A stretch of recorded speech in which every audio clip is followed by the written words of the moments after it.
Take a look at crypto this morning. We have already a few times here with us now, getting after it relentlessly, right? Anthony Pompliano, founder and CEO of Professional Capital Management. And you're always in a positive mood.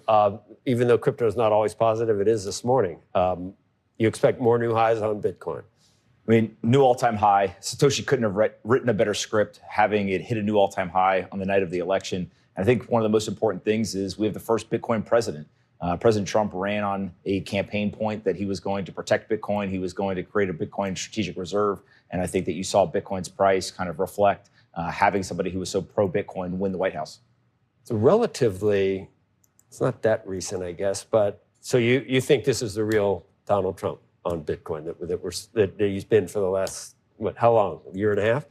I think that he's surrounded by enough people who really understand this. You know, people like Bitcoin Magazine CEO David Bailey, many others who have really spent the time with him. And one of the interesting things is whether he believes in Bitcoin or not is almost a moot point. Is what is he going to do? And if he's going to protect it and not be abrasive, that's a win. But if he also creates the Bitcoin Strategic Reserve, I think that'll be a huge tailwind, and it'll kick off this global game theory, right? If the United States starts to lean in and welcome Bitcoin and say, hey, this is an asset that we want on our balance sheet, other countries are going to have to respond.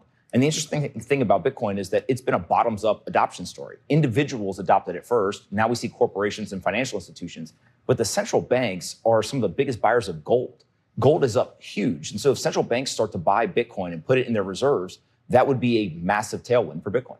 So even short of a sovereign wealth fund or anything like that, Andrew, Becky, we haven't talked about Gary Gensler in light of what's going on.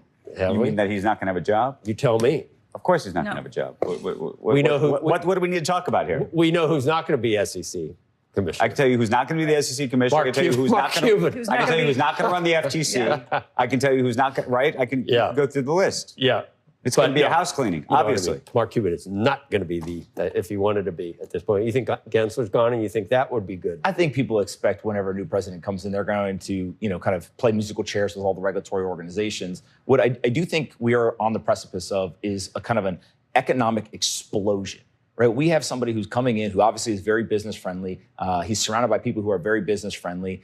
They have some radical ideas in a positive way in terms of what they can do to cut taxes, drive GDP growth, use the country's balance sheet to try to close the deficit gap. And so I don't expect them to be able to do everything that they're saying that they can do, right? When you're on the campaign trail, you say a lot of stuff. But if they can accomplish 50% of it, so which 50%? Like, which are the ones that you think are most important and maybe most likely to get put through? Well, I think actually, if you look at what the American people did last night, they basically issued a mandate. They said, we want lower inflation, we want affordable housing, we want a secure border, we want a government that doesn't go and engage in more war, and we want to feel like we are safe, secure, and strong at home.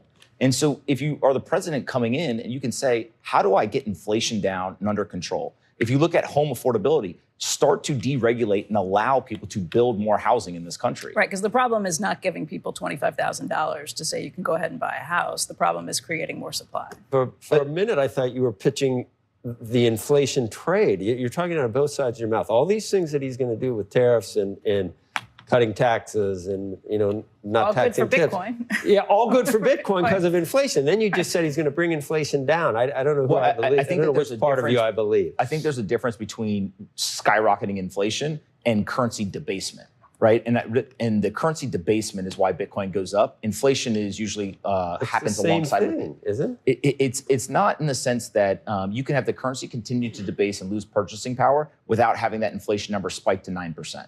Right, and I think that's what we really saw here was we saw inflation spike over 9% during the Biden administration. So what do you think it should be? 5%, 6%, 7%? I tend to think that the inflation rate is not 2%. It's higher than that, but it's not going to be 5 to 10%. Do you think the Fed goes along with that? If they start to see inflation picking back up, wouldn't the Fed then raise rates? And wouldn't that have curb inflationary economic expansion? One of the biggest questions I think that we're going to face as a country is how involved should the president and the executive branch be involved in monetary policy? Donald Trump has said that he thinks the president should be more involved. We obviously have had a situation where the central bank has been independent. You think inflationary stuff and then saying we're going to keep rates going down, down, down, interest rates going down, down, down is the right policy?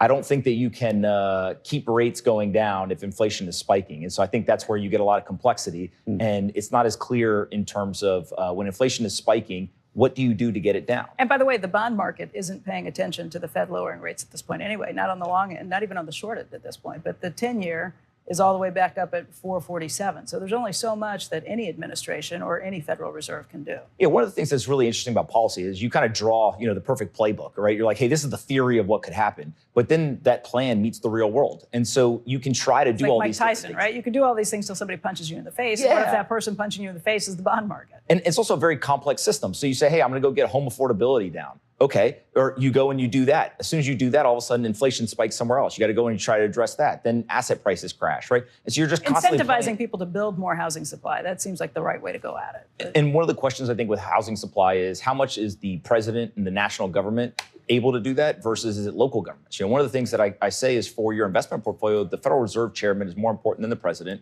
But for many Americans, actually, who's on their local city council may be more important than who's in the White House. You know who we haven't really talked about, and I know we got to go. We got to run the Fed chair. We did a little earlier.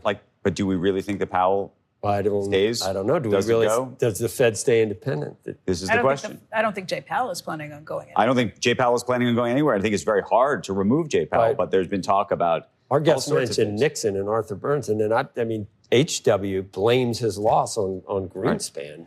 And you mentioned Mike Tyson. He's the most ripped 58. Did you see him? I mentioned Mike Tyson. You mentioned Mike Tyson. Yeah, sorry. Have you seen it? He's the most ripped 58-year-old, and he's going to fight Jake Paul. I don't know if I'd get in the ring He with may him be for more a couple ripped $1 million. as a 58-year-old than I am as a 58-year-old. Anthony, you got to have to totally relentlessly again. Thank you, guys.